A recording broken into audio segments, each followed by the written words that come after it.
안녕하세요. 저는 서울에서 직장을 다니며 아이 셋을 키우고 있는 다둥이 맘입니다. 나이는 40대 초반이고 남편이랑은 동갑이에요. 친정이랑 시댁이 모두 다 지방에 있는지라 서울살이는 저나 남편에게 너무 힘든 일이곤 했습니다. 타지로 떠나와서 지낸다는 현실에서 마주하게 되는 외로움은 당연히 매번 느꼈던 것 같고요. 자식들을 하나도 아닌 셋이나 낳고 키우다 보니 육아로 인해 정신없이 하루가 흘러가는 날들이 다반사이긴 했으나 그렇게 무시무시한 하루를 보내고 찾아오는 한밤중에 늘 우울하고 공허했어요. 이게 잘 사는 건가 싶은 회의감이 들었습니다. 그래도 자식을 키우며 얻는 보람과 행복이 분명히 있기에 거기서 어떻게든 인생의 방향을 찾아보려고 노력했습니다. 하지만 잘 흘러가고 있는 듯 보이다가도 결혼을 했다는 사실 자체는 결국 힘들게 하곤 했어요.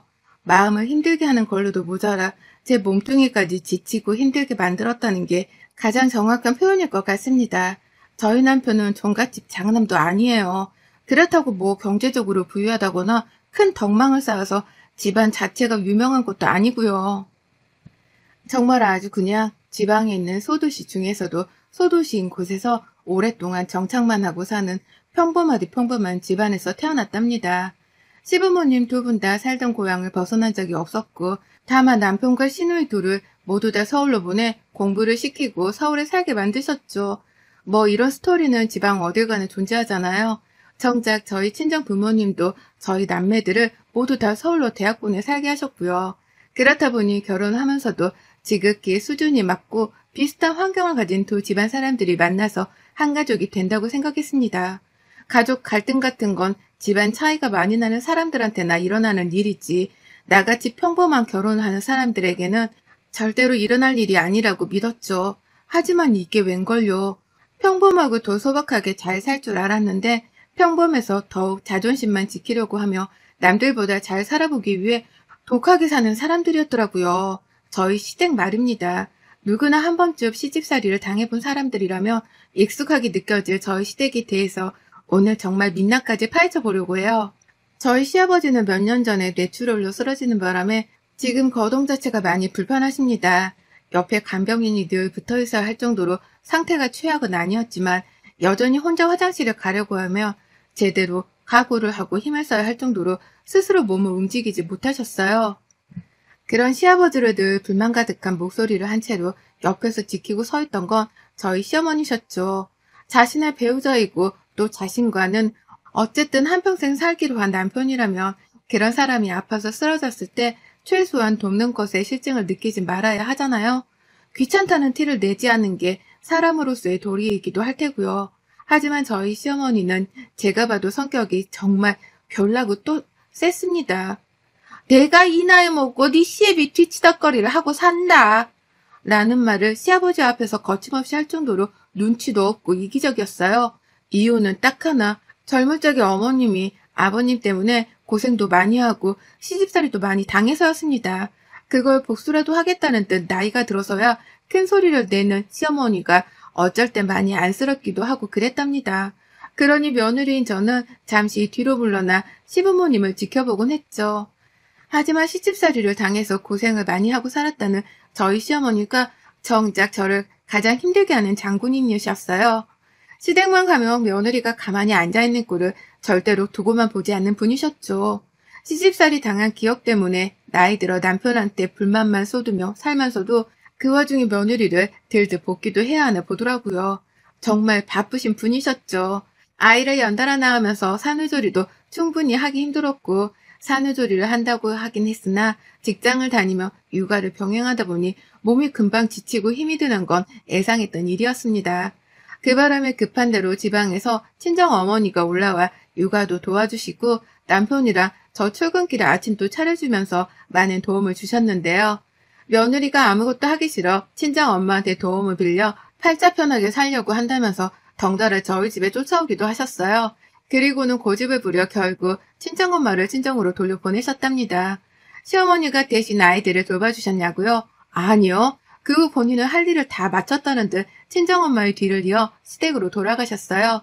그리고 저랑 남편은 보기 좋게 육아와 살림에 더욱 바빠지며 더욱 치열한 나날을 보냈고요. 왜인지 같은 여자로서 며느리를 전혀 이해해주려 하지도 않는 것 같았습니다.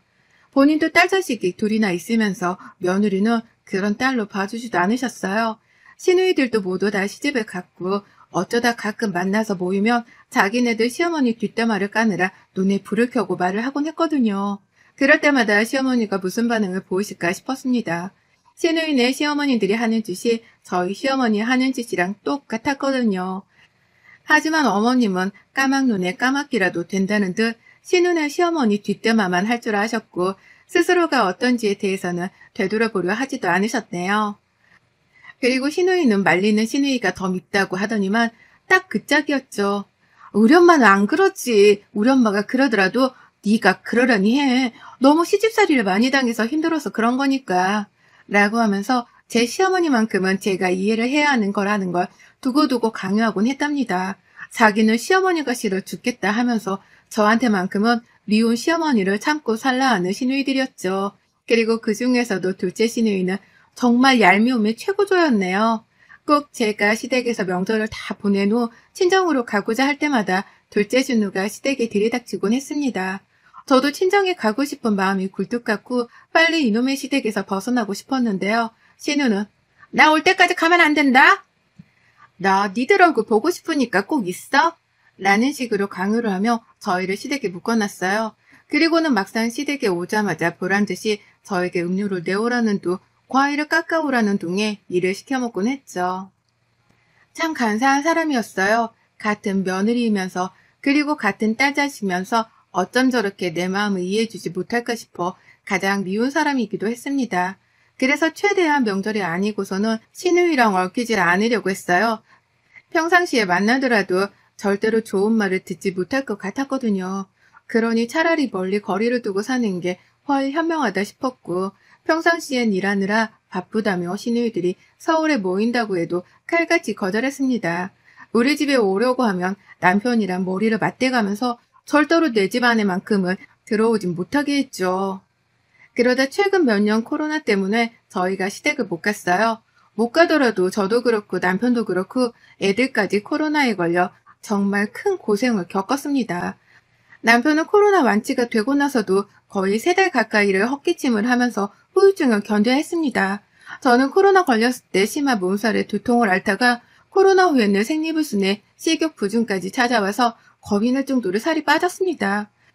그 바람에 혹시 더 큰 병이라도 걸렸나 싶어서 건강검진까지 받았을 정도로 마음고생을 했네요. 그런데도 시어머니랑 시누이는 그저 명절에 오지 않아서 좋겠다며 저한테 팔자좋겠다는 막말이나 늘어놓더라고요.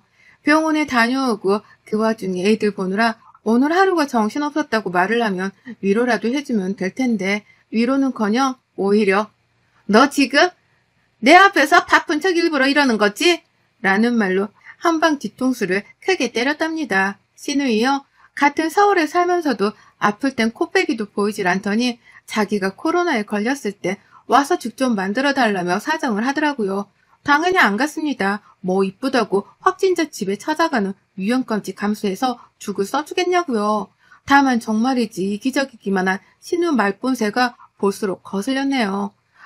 그렇게 코로나 시국을 보내다 이번에 추석이 다가오니 시어머니가 난리를 치더라고요.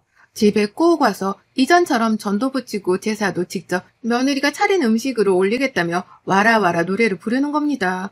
추석을 다 같이 보낸 지도 오래되었다며 서글프다는 등의 하소연도 하고 평소에는 잘 찾지도 않은 손주, 손녀들이 보고 싶다며 애들 타령도 하셨네요. 그러니 저희 부부도 별 수 없었어요. 올해도록 못 가보기도 했고 이제는 코로나로 못 간다는 핑계를 댈 수도 없는데 안 가기도 뭐해서 일단은 가겠다고 했죠. 가서 얼마나 많은 일을 할런가는 모르겠지만 이 집안을 시집을 온 이상 제가 감당해야 하는 숙명이라 생각하면서 참기로 했고요. 그래서 최근 며칠 동안 명절 지낸 문제 때문에 정말 스트레스도 많이 받고 사는 게 피곤해 쩔었답니다. 육아 살림에 직장을 이어 이제 또다시 시집살이가 시작되었다고 생각을 하니 여자로서 이런 삶에 많이 지쳐버리고야 말았네요. 그러다 결론을 내렸어요. 사실은 남편의 아이디어였죠. 남편이 시장에 가서 요즘 많이 파는 그 차례 음식을 사가자고 하는 거예요. 뭐하러 요즘 같은 세상에 며느리가 혼자 시댁에서 전까지 붙여가며 제사상을 차리겠냐고요. 아무래도 며칠 동안 제가 시댁 문제로 힘들어하는 것에 대해서 위로를 해주고자 건넨 말 같았습니다. 그런 남편의 말에 힘도 났고 생각해보니 제사 음식을 사간다고 뭐가 크게 다를까 싶어서 그러겠다. 저도 마음을 먹었죠. 어차피 돈을 지불하는 것도 제 지갑에서 나갈 일이니까 시댁에는 말만 전달을 하기로 했어요.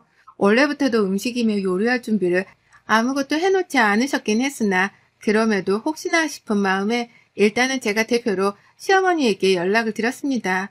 제사 음식은 다 사서 준비를 해갈 테니 아무것도 하지 말고 계시라 말씀드렸어요. 그러자 시어머니는 요즘 그런 것도 살 수가 있니? 라는 반응을 보이면서 처음에는 무척 신기해 하더라고요. 제사 음식을 직접 만들어 들고 오는 게 아니라 밖에서 사가지고 오냐는 것도 재차 확인하듯이 물어를 보셨고요. 충분히 설명을 드렸습니다.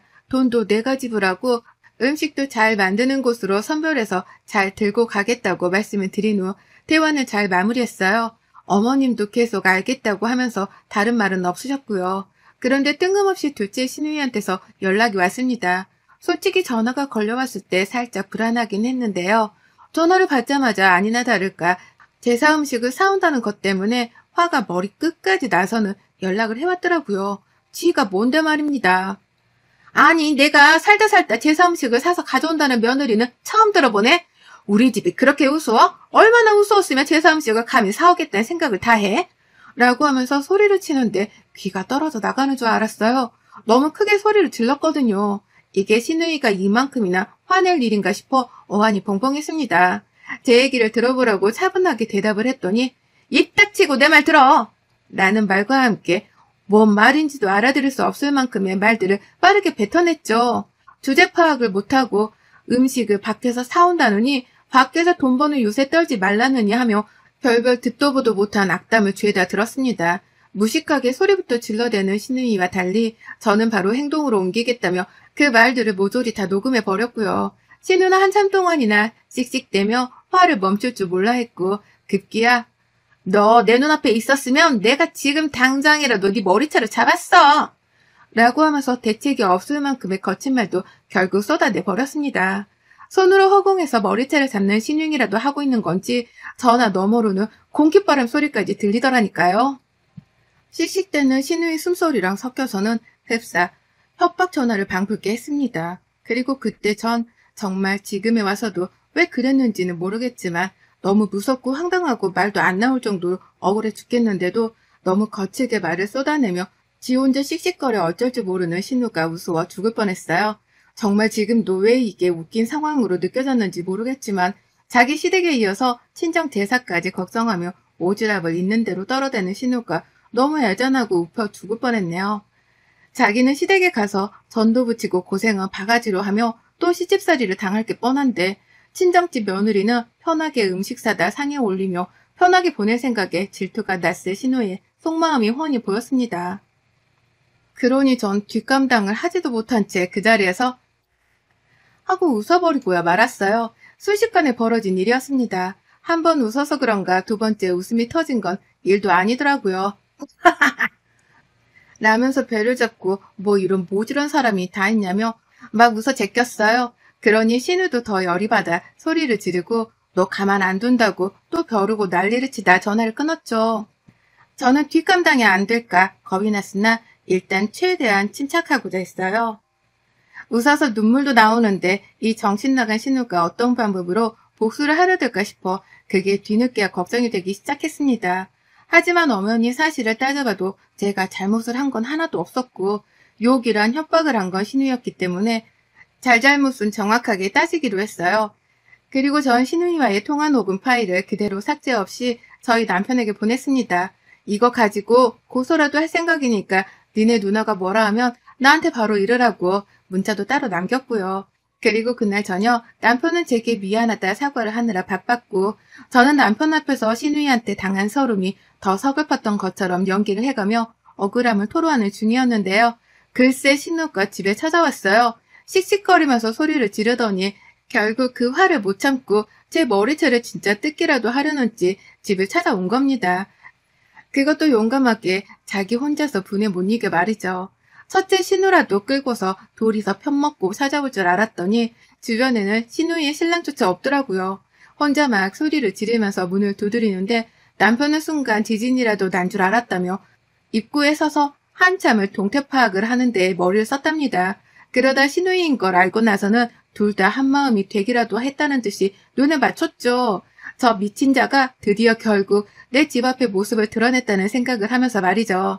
문을 열어주니 신우이는 아니나 다를까 저를 보자마자 쌍심지를 켰습니다. 저를 보자마자 내가 너 때문에 오늘 하루 종일 아무것도 할 수가 없었어.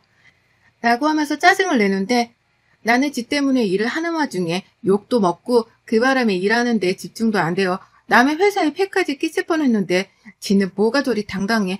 자기 살림을 못한 걸 가지고서 저리 투정을 부릴까 싶었습니다. 그것보다도 이게 이렇게 욕을 하다못해 집까지 찾아와 따지고 들 일인가 싶어서 억울함은 점점 더 커져갔죠. 아이들은 이미 방으로 피해 있었고 남편은 중간에서 저를 대신해 신우한테 쌍심지를 켰어요. 애들 앞에서 난동 한번 부리기라도 하면 눈하고 보고 가만 안 두겠다며 중저음으로 말을 하는데 와 정말 제가 봐도 내 남편인데 너무 무섭더라고요. 신우도 그걸 느낀 건지 방금 전까지 저를 한 대 건드리기라도 하려는 듯 소리를 치더니 순식간에 꼬리를 내리고는 남편을 한번 쳐다봤다가 기어들어가는 목소리로 말했어요. 너 네 마누라가 뭐라고 한 줄 아니? 차례 음식을 밖에서 사오겠다잖아. 얼마나 우리 집 우습게 봤으면. 라고 말이죠. 그래서 남편이 대답했습니다. 알아. 내가 그러자고 했으니까. 지금이 무슨 조선시대야? 며느리가 왜 우리 집 차례를 지내? 그 집 우리 집 아니야? 누나들은 뭐하고 이 사람이 우리 집 차례를 지내? 라고 말입니다. 신우는 순간 흠칫하더라고요. 네가 그러자고 했다고? 라면서 재차 되묻더니 아무리 그래도 그렇지. 그래도 그런 제안은 하면 안 되지. 라면서 저와 남편을 번갈아 보며 혼을 내겠다고 손가락을 치켜 올리는데 남편이 그랬습니다. 그거 내려라. 내 앞에서 삿대질 한 번만 더 했다간 너 진짜 눈하고 뭐고 안 봐준다? 라고요. 이야, 우리 남편이 자식 셋을 키우며 승질을 많이 죽이고 사는 줄 알았더니 불의를 보면 덤비고 보는 옛날 성격이 속에 그대로 남아있었더라고요. 신우이한테 목소리 깔고 눈 깔며 조심하라 경고를 날리는데 와, 오줌이 지릴 만큼 저까지 다 긴장이 되어 혼났습니다. 신우이는 어땠게요? 며느리 앞에서 남동생한테 혼쭐이 나는 꼴을 보이기 딱 좋겠다 싶었던지 순식간에 행동이면 말을 조심하는 티가 팍 났어요. 너는 누나가 아무리 그래도 그렇지 말이야. 라면서 지 혼자 횡설수설을 하며 그 와중에 폼은 잡겠다고 서 있는데 저는 그만 그 와중에도 웃음이 터져버리고야 말았습니다. 배꼽을 잡고 웃다 말고 아유 진짜 되도 않는 잔소리 그만하고 좀 가세요. 가라고요. 라며 제 손으로 신우한테 더 쪽팔림을 당하기 전에 나가달라고 했죠. 같은 여자로서 체면은 지켜주고 싶다고 하면서 말이죠. 그도 안 되면 오늘 전화통화를 한 내용을 가져다가 고소라도 해서 벌금까지 물리겠다고 정색을 하며 쏘아댔거든요. 그러자 신우이는 그제서야 너 그거 녹음했니? 나랑 통화한 거 그거 다 녹음도 한 거야? 이 무서워. 너 이런 애였어? 라고 겁을 내면 놀래 자빠지려 했습니다. 그렇게 심한 욕에 비판을 한 건 본인이면서 그걸 겨우 녹음한 저한테 무서운 애라며 놀라 어쩔 줄 몰라 했어요. 그러면서도 진짜 고소를 당하겠나 싶었던지 들어보자고 은근슬쩍 제 핸드폰을 달라고 하기도 했고요. 가족들끼리 고소는 안 된다느니 말도 안 되는 소리를 우겨가며 하더니 결국 자기 스스로 꼬리를 내렸습니다. 혼자 처음부터 끝까지 화내고 겁먹고 별별 짓을 다 하더니만 이번에 또 자기 혼자 꼬리를 내리고는 사과를 하겠다고 눈을 내리깔았어요. 한 번만 봐달라고 말이죠. 자기가 별 참견은 더 안 할 테니까 제사 음식을 사가기로 한 애정대로 해가라면서 급기야 저한테 돈까지 주더라고요. 혹시나 제가 신우이와의 싸움으로 시댁을 안 갈까 싶었던지 돈 나갈 일이 있으면 쓰라고 자기 지갑에서 현금까지 꺼내 저한테 쥐어준 겁니다. 그래서 전 덥석 받았습니다. 네, 잘 쓸게요. 이걸로 좋은 음식 사다 제사상에 올리겠습니다. 라는 대답까지 꼭 해줬네요. 그리고 신우는 그렇게 제 집에 와서 제대로 붙어보지도 못한 채 기만 꺾이고 돈까지 주며 집을 나갔답니다. 그래서 이번 명절에 저는 음식을 만들지도 않고 허리 아파 고생을 하지도 않고 그저 시장에서 사간 제사 음식을 신우 돈으로 사서 편하게 상위에 올리기만 하게 되었어요. 그 생각에 처음으로 이번 명절에 시댁 가는 길이 가볍게만 느껴지는 중이랍니다. 아마도 전 시댁이 들어가 콧노래까지 부르며 제사상을 차릴 것 같네요.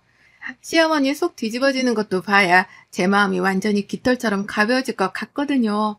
여러분의 생각은 댓글로 남겨주세요. 오늘 또 시청해 주셔서 정말 감사합니다.